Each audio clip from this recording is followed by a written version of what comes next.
Nagbabalik po muli ang inyong lingkod at nagbabalita ng mga balitang dapat nating malaman dito sa ating bansa. Ito ang Balitang Pambansa. Atin ngang matutunghayan sa channel na ito kung ano ang nangyayari sa loob ng ating gobyerno at syempre tumutulong na rin sa ating mga mamamayan na malaman ang katotohanan dahil mayroon tayong karapatan na malaman ang tunay na nangyayari sa ating bansa. Ngunit bago natin panoorin ang balita, huwag niyo pong kakalimutan na mag-subscribe sa ating channel at pindutin ang notification bell para lagi kang maging updated sa ating mga bagong videos na ina-upload araw-araw. At sa ating mga solid viewers naman dyan ay maraming salamat naman po sa walang sawang pagsuporta. At syempre, huwag din pong kakalimutan mag-iwan ng like at i-share ang ating mga videos. At kung mayroon ka naman pang opinion, ang ating comment section ay bukas para sa inyong mga hinaing. Ito na nga mga kaibigan, ating panoorin ang buong video. Salamat po muli and God bless!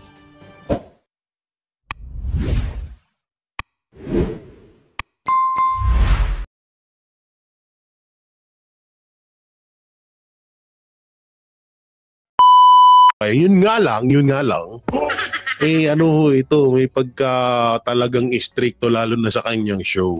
So dito nga talagang pinag-usapan ng buong itong bagong mensahe or matinding pasabog ni Willie Revillame sa mga Duterte.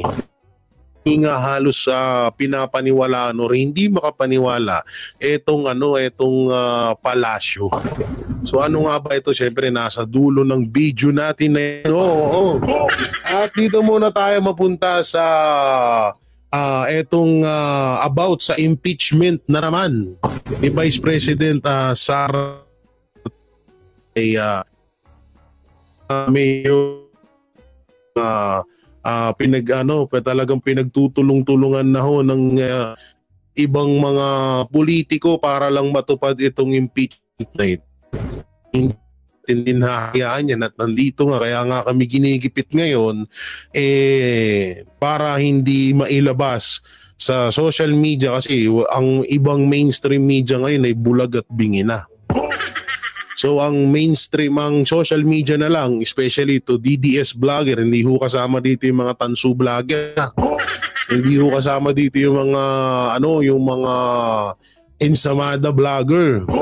Oo, kundi kami lang ng mga DDS, especially to Banateros Brothers. Doon nalalaman ng tunay na baho or tunay na balita na mapatungkol sa ginagawang anomalya ng ating gobyerno. No, kaya palagi eto nga ay patuloy pa rin po ang panggigipit dito sa mga vlogger. Ito nga kamakailan lang may paghahamon na ginaganap itong mga Congress or ginagawa para sa amin gusto nga kaming sakalin or gusto kaming gipitin ng mga tuwadcom. Hindi naman ho tayo papayag. Alam nyo, kahit na sila ang nasa kapangyarihan, ay hindi ho tayo papayag na basta-basta na lang ho tayong gipitin ng mga yan. Kasi isipin nyo na lang maigi. Kami, napakaliit naming mga tao. Yung mga malalaking tao nga, kung alipustahin nila, wagas, di ba? What if pa kami? No, what if pa sa amin? Na mga pangkaraniwang tao lamang na tunay na naghahatid ng balita. Ang hirap kasi dito sa Pilipinas, pag nagsasabi ka ng katotohanan, ginugurgur ka. Bakit nyo ba kami kasi ginugurgur? What the gurgur is there? So tinanggal ko na pala yung sound effects na gagu nitong TV at pinalit natin ng parang nagigisa lang ng kapatis, di ba? So ito na, bago tayo mapunta dun sa main topic natin, panoorin ho natin itong sinabi ni Attorney Sal. Ba't nawala yung natin? What the meaning of the ayan pala, meron na. Itong sinabi ni Attorney Sal Panelo, mapatungkol nga dito at may sa mga sa mga kumakalaban sa mga Duterte, no? Ang katotohanan diyan, umatras sila, takot sila Yan ang sabi ni Attorney Sal Panelo bago tayo mapunta doon sa sinabi ni Willie Revillame. So panoorin po muna natin ito. Pasok.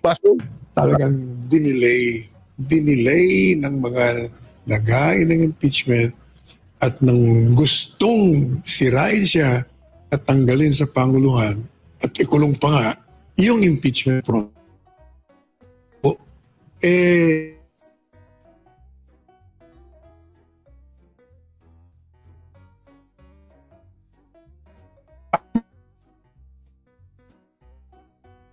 Bakit mo kayo Asian?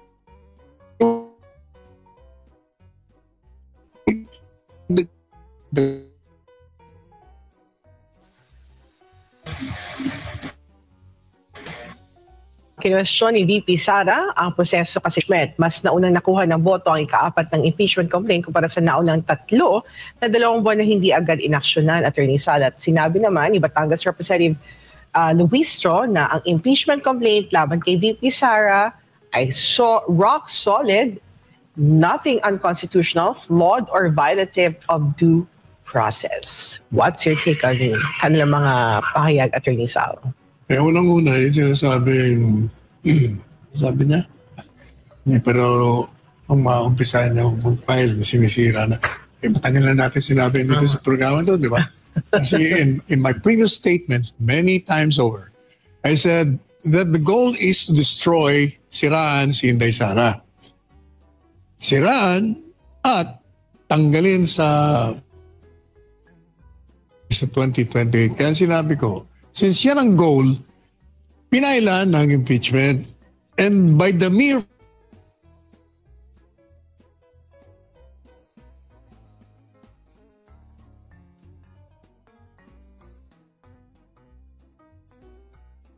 sabi ng abogado,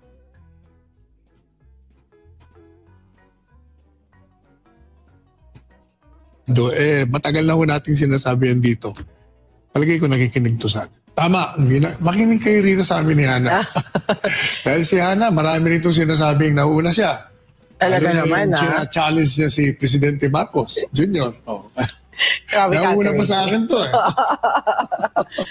Well, nagkatanong naman ako kahapon if we have a leader in this country. Anyway, balikan natin. Wala naman po. Wala pa. It's the same thing dun sa na wala siyang sagot kung kailangan ng Hindi, palagay ko sinasagot niya tayo sa kanyang mga campaign rallies Oh, really? That's the way he answers questions and challenges. Pakinggan mo sinasagot tayo. Yung sinabi naman ni Representative Luistro na rock solid daw ang kanilang laban dito sa impeachment complaint laban kay VP Sara. Sabi din niya, walang unconstitutional, sa flawed or violative of the Constitution or violative of due process, Attorney Sal. I agree na rock solid yung final nila. From the time they filed it, natunaw na ho. Pero nag-umpisa sila sa rock solid. Ngayon, hindi na rock, it's liquid. Oo. Yun. Na-lick. Well, isa rin sa punto, Attorney Sal, ang company VP, ang 1-year ban dahil may nauna ng inihaing impeachment dito pero ang naipadala sa Senado ay yung 4th impeachment complaint. So, yung process is questionable. Do you see that, Attorney Sal? Diniscuss na rin natin yung kahapon, di ba? Kasi under the Constitution, merong prosedimento na pag naghain ka ng impeachment, i-refer ka agad sa Committee on Justice within 10 days. And then within 3 days from the referral to the committee naman, kailangan magbigay na sila ng recommendation sa plenary. And pag natanggap naman ng plenary, meron na rin silang they will, within so many session days, meron na sila. Ang problema nga hindi ni-refer Yan ang magandang question. Kasi nakalagay sa saligang batas, shall. Kumbaga, dapat na i-refer mo agad sa Committee on Justice. Yun nung 3 na inihain, naupo. Naupo ron. Nag-uubuhan na rin sa studio. I-file nila o na i-transmit, ay yung pang-apat na kombinasyon ng tatlo. Kasi ang nabasa ko noon kung bakit hindi nila ma-file. Kasi yung mga kongresista noon, nung pinag-aaralan nila yung tatlo, parang mahina. Kaya ginawa nila yung fourth complaint. Kumbaga, inayos nila. Kaya nung makita naman ng mga kongresista, okay na to, o pirmahan na sila. Plus kasama siyempre yung konsiderasyon. Kaya, yun nga yun ang problema. Okay. Okay, kini-question ngayon, dalawa nagki-question. Yung grupo ng mga abogado sa Mindanao at yung grupo naman ni Inday Sara. Na hindi sumunod. Kaya yun ang magiging legal issue doon. Pero, ako, gaya ng uulitin ko na naman, talagang dinelay ng mga naghain ng impeachment at nang gustong sirain siya at tanggalin sa Panguluhan at ikulong pa nga yung impeachment process. Kasi alam niyo ito, maputol ko kayo. Alam niyo tong impeachment na to, kagaya nung sinasabi ko nga to, at yun din yung pinupunto rito ni Attorney Sal Panelo na alam niyo na etong impeachment kasi talagang pang lang to sa panggipitan nila. Oo, sa panggipitan nila to eh. So ito ay dapat papaabutin pa dapat to ng 2028. So ito yung gagawin nilang panghabla or pang-display, pang-tabon sa mga issue na kinakaharap nila. Kaso nga medyo napaaga dahil doon sa issue ng BICAM. Ito talagang totoo yan. Yan talaga yung nakita kong kutob dito na kaya napaaga ito is dahil sa BICAM. Pero ang setup talaga ng mga anti-Duterte dyan is papabutin niya ng 2028 yung about sa impeachment. Kasi isipin nyo, bakit nila tinenggan ng ilang ng halos sa nung nakaraang taon pa, di ba? Nakaraang taon pa nilang sinasabi ang about sa impeachment na yan. At talagang tawag dito, talagang ilang buwan din nilang itinengga bago nila bago nila pinasa at tawag dito bago nila ipinasa sa Senado. Tapos ito pa pala, pwede rin na kaya nila pinapahaba to is talagang inaantay nila ang senatorial election. Kasi nga gusto nga nilang mangyari is or gamitin na naman nila to etong impeachment kay VP Sara Duterte para syempre pang-angat doon sa mga politiko na nasa lineup ni Marcos Jr. Yun naman talaga dyan. Wala na tayong ibang mano dyan na yung dalawang yan. Ngayon, hindi kasi nila din akalain na itong sa BICAM ay mabubunyag sila. Hindi nila akalain na mabubunyag sila dito, kaya ang nangyari, napilitan silang ilabas nila. Napilitan nilang ilabas agad na dapat matagal pa nga dapat yan. Oo, matagal pa nga dapat yan. So sa madaling salita, ito ay parang basta maraming purpose dito sa impeachment na to. Purpose nga dito is pang sa matinding kabulastugan ng gobyerno. Kasi hindi rin nila prepare na mabibisto yung BICAM na yun No? Tsaka ito pa, pwede rin naman na alam nilang makikita yan. Pwedeng alam nilang makikita yan. Pero nakaset up na nga yung panghabla nila. Tingnan nyo ngayon, hindi na binabalita ng mainstream media yung mapatungkol sa BICAM. Hindi na nila binabalita. Ultimo, na lang talaga ang nagbabalita, SMNI na lang. SMNI na lang, tsaka Banateros Brothers yung nagbabalita ng about sa BICAM. Pero tingnan nyo yung ibang mainstream media, nagbabalita ba? Wala. Nganga na sila ngayon, nganga na. Oo. Nga ho, nayanig sila. Yan ang katotohanan dyan. Kahit ano pang basa mo dyan. Yung mga legal argumentation na lang yan. Ano na lang yan? Kung baga, yan ang tinatawag na academic polemics. Calisthenics. Ano lang ho yan? Pero katotohanan talagang umatras sila. Takot sila. Talagang dapat naman sila matakot. Nagagalit ng taong bayan. Alam niyo, pag hindi ho kayo, pag hindi nyo naayos yan, yung ginawang 1.8 million plus another million na rally, madadagdagan yan. Bigyan nila ng rason yung taong bayan para magalit. Oh, correct. Hindi lang rason, nakagalit na nga eh. Lalo niyang iniinis eh. Exactly.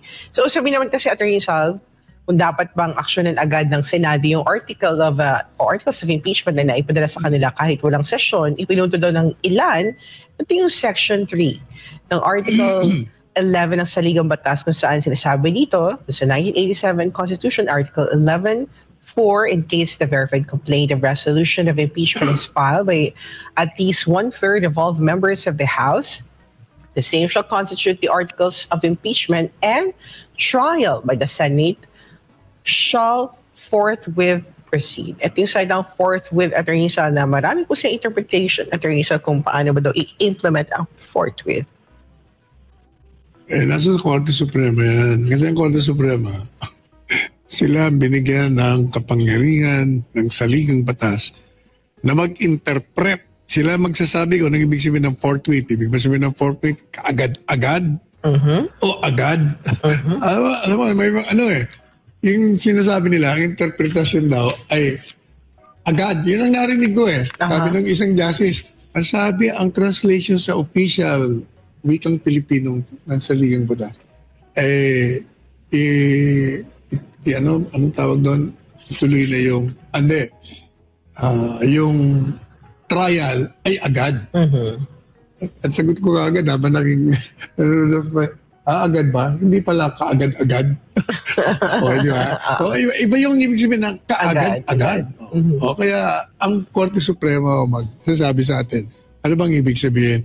Kasi kailangan i-consider mo rin yung mga kalakaran na bumalot doon sa pag-file. Kasi yung filing took them 3 months bago nila nabuo. At yun namang Senado, kaya nga, di ba, nirereklamo ng Senado, pambihira kayo, 3 buwan kayong delay, tapos minamadali nyo kami. Siyempre, kailangan namin maganda rin. Kaya naghahanda na raw sila ngayon. Maganda sana itanong dito kay Atty. Sal Panelo yung na anong masasabi ni Atty. Sal Panelo dun sa mga congressman na parang minamaliit ang Korte Suprema. Kasi may ilang mga congressman po na parang binabaliwala nila ang kapangyarihan ng Supreme Court. Lagi nilang sinasabi na bakit dinaan pa doon, bakit dapat daw hindi daw makailam ang Supreme Court dito sa impeachment. No? So eto sa totoo nga lang talaga, bukod nga doon sa wala nga talagang basihan sa impeachment kay VP Sara Duterte, eto pang mga congressman napaka-bobastos. Pati ba naman Supreme Court parang ayaw nyo ng pakinggan. Grabe talaga, no? Lupit nila no? At yung isa kasama sa consideration ng mga justices, Attorney Sal, yung sitwasyon ngayon sa Senado. Kaya hindi nila ma-actionan agad. Kasi nga, 12 na lang ang titirang senator. Kasi yung another 12 is patapos na. And dun sa 12 ay tumatakbo. Pwede rin sabihin nila yan. 12 na lang kami. Tumatakbo yung 12. Pero may legal question doon Automatic ba na mag-file ang COC ang mga senador na hindi na sila senador? Hindi ako masyadong sure dyan. Kasi ang alam ko yung mga law. Pagkakalam ko dyan, hindi yata No, hindi yata pwede yun, no? Yun ang pagkakalam ko dyan, Tsaka yung about dun sa Senado, yung pagmamadali.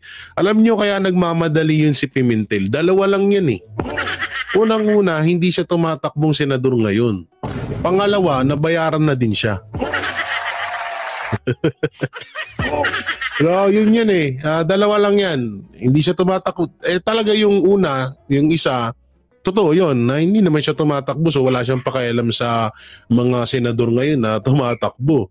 No? At bukod sa recess pa ang Senado, na kapag nag-trial kayo nang nakarecess ang Senado, ay medyo para mong binali ang batas yun, di ba? Sabi ni Chis Escudero.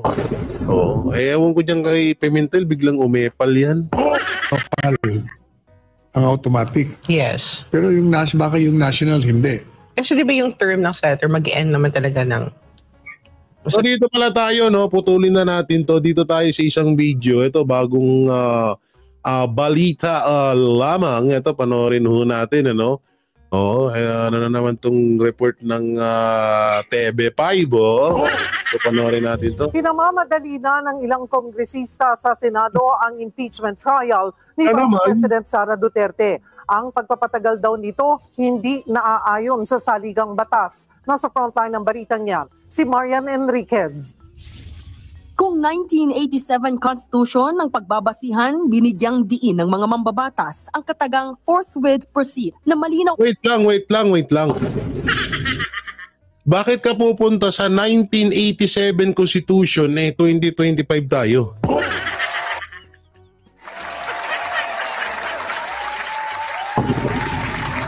Sira ulo.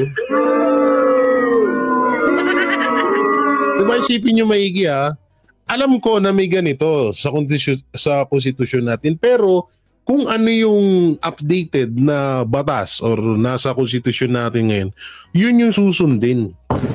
No, sige, ano natin, simulan natin. Si Marian Enriquez. Kung 1987 Constitution ng pagbabasihan, binigyang diin ng mga mambabatas ang katagang forthwith proceed na malinaw umanong nagsasabi na hindi dapat pinatatagal ang impeachment trial ni Vice President Sara Duterte. Ayon sa liderato ng Kamara, ngayong nasa Senado na ang bola para litisin ng bise, hindi na raw dapat hintayin na matapos ang recess para umpisahan ang paglilitis. Tingnan nyo katarantaduhan ng Congress. Sira ulo no?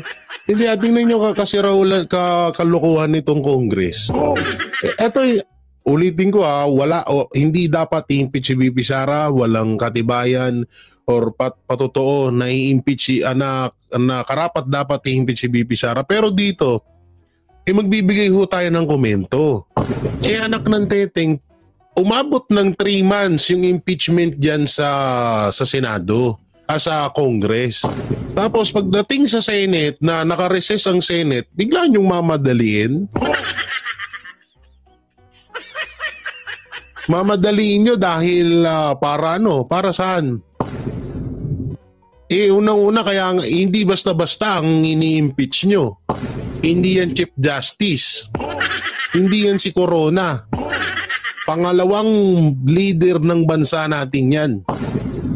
No, na dapat talaga pinag-aaralan at dapat ay talagang nasa batas or na pag-uusapan ng todo or na pagdidesisyonan ng husto yung impeachment na yan. No, hindi yung parang yung ginawa nyo.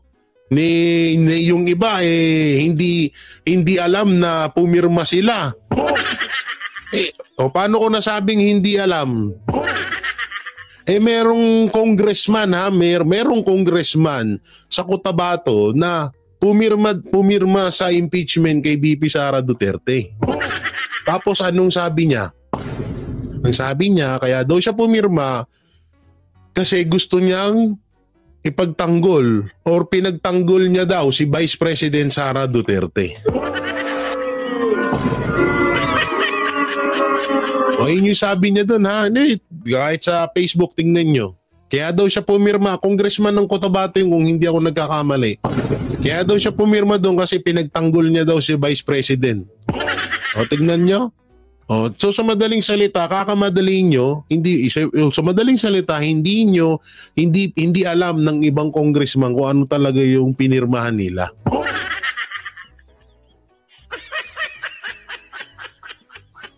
Ang masama pa nga dito, ito ang masama pa dito Ang masama dito, yung pagpirma nila doon, hindi talaga sila yung pumirma. Alam mo yung, ang ibig ko sabihin kahit wala sila doon sa time na yon or hindi nila pinag-isipan maigi yung impeachment kay VP Sara Duterte at hindi in-explain sa kanila, basta lang, sige, isama nyo ko sa pirma kasi may pondo.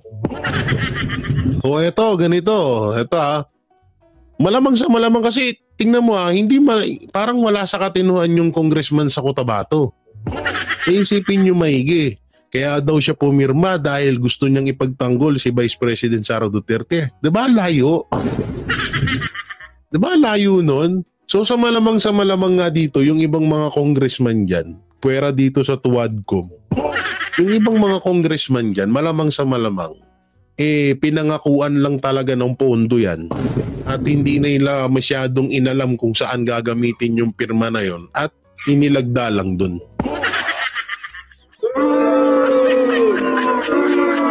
Malamang yun ang yun ang nangyari diyan.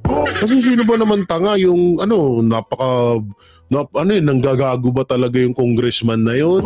Nagbabaliw-baliwan, sasabihin niya kaya daw siya pumirma dahil pinagtanggol niya daw si Vice President Sara Duterte. So anong klaseng kagaguhan yun? Sabi doon na yung pag-uusig ay dapat... Naku, ito na naman siya. Uy, ito mukhang kalahi ito ni Raul Manuel. Ito na naman bida-bida talaga to no? Si ano bang pangalan nito? Grabe na highlights ngayon sa mga congressman, no? Dati wala namang ganito eh. Ngayon yung highlights sa mga congressman talagang nangingibabaw. Ang tigapagtanggol ni Tambaluslus. Ang pinakamalapit dito, puro nangakatangahan, kabobohan ang sinasabi ng ibang mga congressman. Binibigyan pa po ng spotlight ng media. Ayun yung pinakamalapit doon, no? Wala na nga katulad niya si Gutierrez. Kagaya na, di ba? Nanggaling mismo yan sa bibig ni dating Pangulong Rodrigo Roa Duterte. Na, ikaw Gutierrez, maganda lang pakinggan ang sinasabi mo pero walang saysay. So totoo, lahat naman sila eh. Lalo yung mga Ingleserong congressman, maganda lang pakinggan pero kung ano mo yung ibig sabihin, nga bells.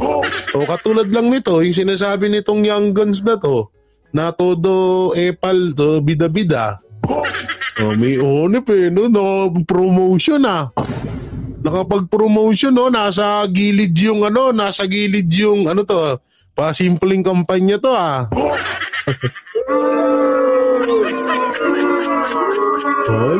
simpleng pangangampanya nandun na laki-laki nung Ako Bicol Party list sa gilid. Ang lupit. Galing galing yung utak nitong young guns na to mautak agad. So having said that, malinaw at not subject to any interpretation ito pong provision ng ating saligang batas. Matatandaang sumulat na rin kamakailan si Senate Minority Leader Coco Pimentel kay Senate President Cheese Escudero para hikayatin ng Senado na simulan na ang paglilitis. Kaya na raw sana itong simulan sa Marso. Pero si Escudero iginiit na hindi kailangan humiling ng special session sa Pangulo para madaliin ang paglilitis dahil naka-recess pa ang sesyon. Bagay na tinabla ng ilang kongresista. Kung susundin natin yung mindset ng Senate na dahil naka-recess, ibig sabihin ba yun ang accountability? Uy, grabe ka naman. Grabe ka naman, TV5. Tingnan mo ginawa ng TV5, di ba? Malayo. Tignan mo, biglang sinum. Bastos tong TV5, biglang sinum. Ibig sabihin ba yun ang accountability ng public officials naka-recess din whenever naka-recess ang Congress? May nakabinbin na rin ngayong petisyon sa Korte Suprema para hilingin na madaliin na ang paglilitis. Pati si VP Sara, nagpetisyon na rin na harangin ang impeachment trial. Pero para kay House Assistant Majority Leader Jude Asidre, hindi kailangan magpatawag ng special session ng Pangulo o magbaba ng utos ang Korte Suprema para simulan ang impeachment. And they said that the Senate would start the trial forthwith. The constitutional provision as provided under the Constitution is is itself the call already. So, anong clamor pa ba ang hinahanap natin? Naantay ba natin magkaroon ulit ng isang EDSA or magkaroon ng rally? Handa Okay. So parang natatakot pala sila. Natatakot sila na mag-ipon-ipon ulit ang mga Pilipino doon sa Liwasan Bonifacio. Kaya pala nila minamadali. Okay, gets na namin ngayon.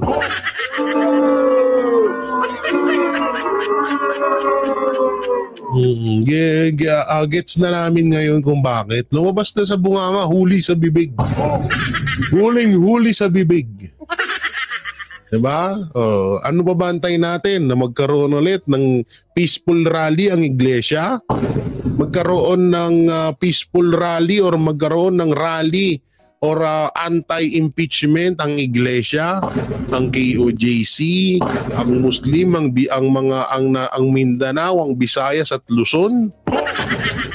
So huli agad. Buti naman sabi nga, totoo nga yung kasabihan talaga, no? Ang isda hindi nahuhuli sa buntot.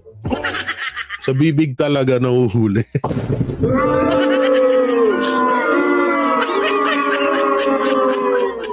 Well, tuloy natin. Ayan, liwanag papakinggan nyo to. The Constitution is itself the call already. So, anong clamor pa ba ang hinahanap natin? Naantay ba natin magkaroon ulit ng isang EDSA or magkaroon ng rally?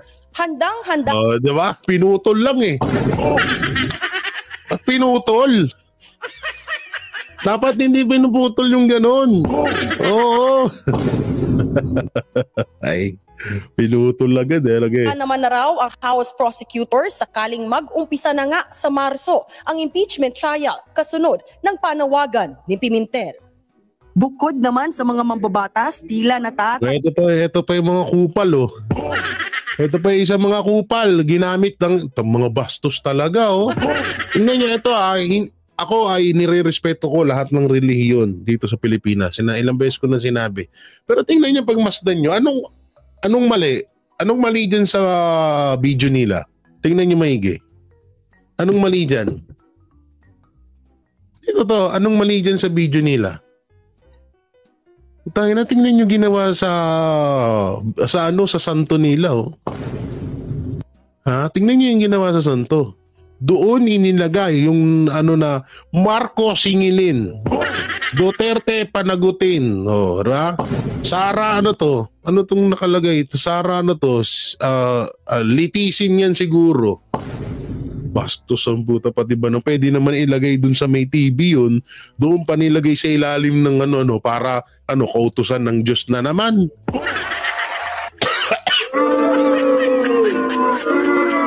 Ano na naman gusto niyo paiwatin, kautusan na naman ng Diyos. Tagalan na rin ang ilang grupo sa pag-usad ng impeachment trial sa Senado. Kaya sa darating na ika-39 na anibersaryo ng mga pari na to Imbis na magmisa, magturo ng palaganapin ng kautusan ng Diyos. Tingnan mo, nandun mga pari yan, mga bishop yan yung pa iba, halos lahat yan, mga pari yan Anak ng teting, ang lupit nila talaga, ng EDSA People Power sa February 25, balak ng ilang naunang nagsulong ng impeachment na kalampagin ang mga senador.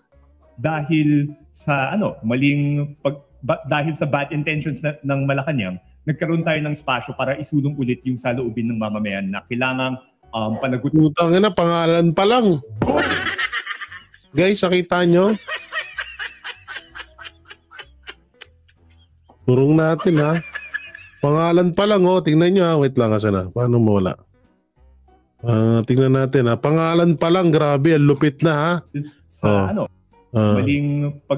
dahil sa bad intentions ng Malacanang, nagkaroon tayo ng spasyo para isulong ulit yung saloobin ng mamamayan na kailangang panagutin yung mga nagpasa ng hindi mo nakita yung guys?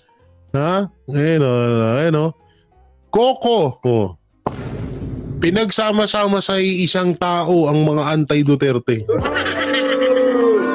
Coco Aquino. Di ba? Coco Aquino. Panagutin yung mga nagpasa ng tiwaling 2025 budget, kailangang kailangan litisin na si VP Sara Duterte. Naku mo! Hilan mo ako. Pero ako, duda ako dito Kunwari, katulad lang nung nangyari nung nakaraan. Yung sino ba yun? Magno ba yun? Parang tomboy. Diba? Ginamit din ng 2025 national budget or yung BICAM blank item. Ginamit yun. Tapos nung kinabiliban na siya ng supporter ng Duterte at sasama na dun sa rally, anak ng teteng, ang bit-bit na mga placards impeach Sara Duterte. So ito ay isa na namang panibagong drama na naman. Diba? Isang panibagong drama na naman to. Kunwari, kasama si Marcos pero ang motibo talaga ay magrarally para lang sa impeachment kay VP Sara Duterte. Ang galing nyo mga kupal kayo Kala nyo hindi ko maano yung mga diskarte nyo Nagbabalita mula sa Frontline, Marian Enriquez. News Spot. Mukhang tanga lang, nakakrus pa yung isa di ba Muntanga lang Imbis na nagmimisa sa simbahan niya nandun nagsisigaw ng Duterte, ano daw yun? Nakakaya itong mga paring ganito, Yung umano sa politika. Alam niyo, sa tutusin, pero pasensya na, nasa dumi na. Pasensya na, pero wala na ata sa Biblia yan na na isa kang pare, may suot ka pang ganyan, na may krus ka, may pakilala kang pari ka. Tapos sasama ka sa mga ganyan. Kahit nasabihin na natin kay Marcos lang yan, rally na yan. Parang hindi maganda yung ganun. Na ginagamit yung pagiging pari nyo para suportahan ng para isagawa yung mga ganyang rally. Kaya bumababa ang tingin minsan ng ibang mga tao sa mga pare. Kasi kadalasan ginagamit sila ng mga politiko katulad lang yan nila De Lima, nila Abalos, di ba? Ganun na ganun masusunog din naman kaluluwa mo.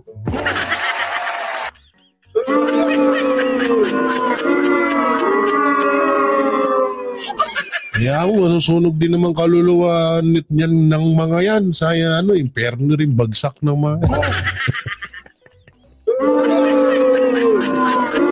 So ito, pag-usapan naman po natin itong kay Kuya Will. Wala na, finish na. Di makapaniwala ang palayo tuloy. Ang palasyo sa matinding pasabog ni Willie Revillame sa Duterte.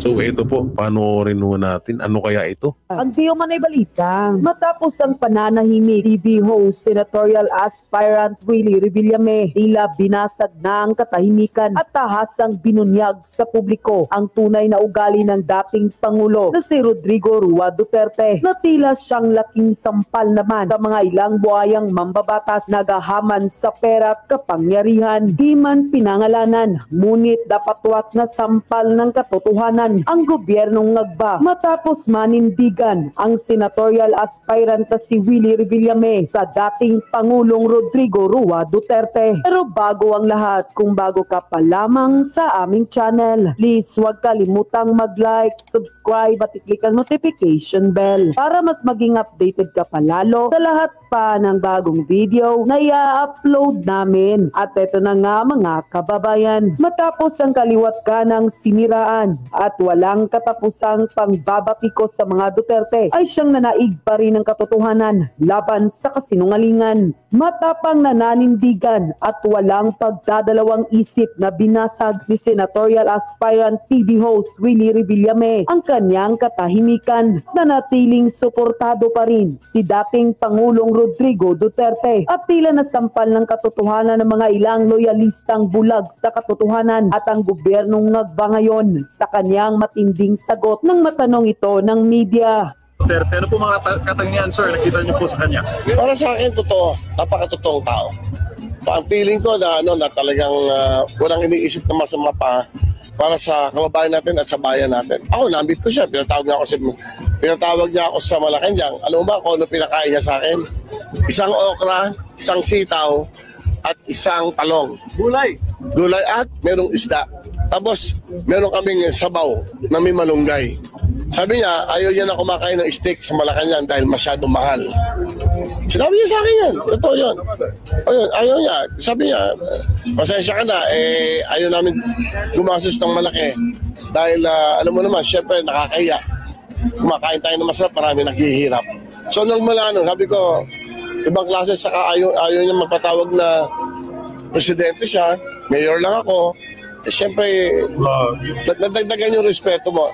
Saka nakilala ko Saka nung, hindi naman ako tumangay, nung sinabi ko lang sa kanya na hindi pa ho handa para maging senador o anong position.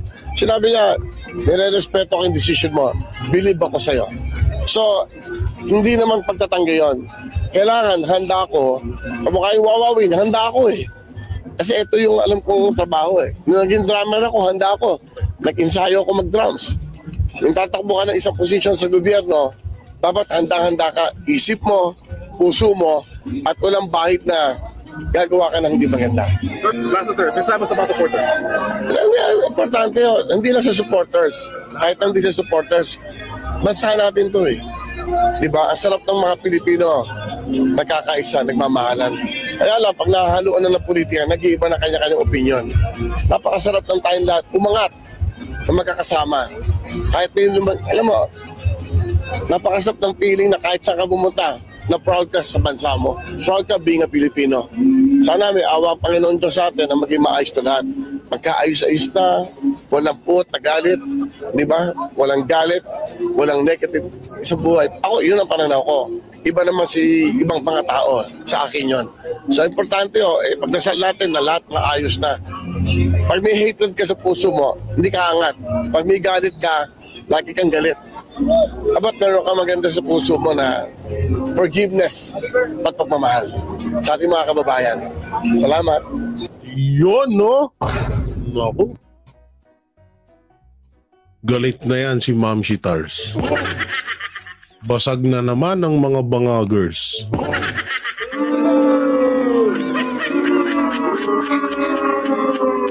Oo, basag na naman ang mga bangagers.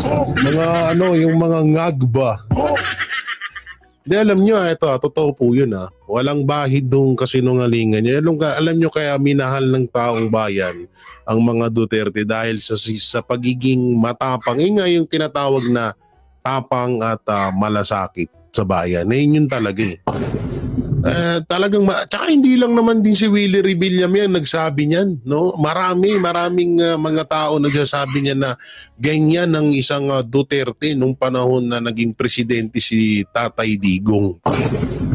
Tsaka yung pagiging humble. Tsaka ito yung sinabi ni Willie na ayaw niyang tawagin siyang presidente.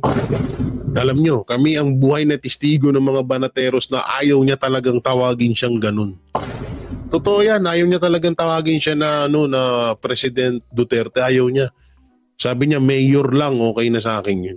Ganun ka-humble si PRRD. At eto pa, may ipapanood ako sa inyo na isang video na kung saan, alam ko naman nami-miss nyo na ho ang ating Pangulo na si Tatay Digong. May nakita kasi ako na hanggang ngayon talagang tumatayo yung balahibo ko kapag napapanood ko po ito. At ayun, mapatungkol dun sa sinabi ni Willie Revillame, bago natin to simulan tong video na yun, alam nyo, malaking supalpal yun sa administrasyong Marcos. Na nagpapakasasa sa pera ng taong bayan. Nagpapakataba sa pera ng taong bayan. Pero mo gulay lang. Kaya nga ito, hindi kayo nagtataka bakit biglang bumagsak ang katawan ni PRRD kasi nga totoo yung sinasabi niya. Ginampanan niya talaga ang pagiging pangulo. Talagang nagpursigi siya at nagtrabaho siya para sa bayan. Biruin mo daw yung kinukwento niya sa amin is ganito halos ka kakapal na envelope o mahigit pa ang kanyang pinipirmahan at binabasa araw-araw.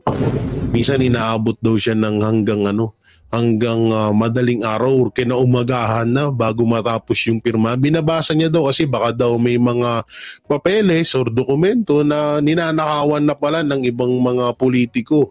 Lalo na yung mga budget na yan. Tignan nyo rito. Alam nyo yung BICAM report na yun. Malamang sa malamang kung baka hindi nga yung si Marcos Jr. baka hindi nga binabasa yung mga dokumento niyan. At ang masama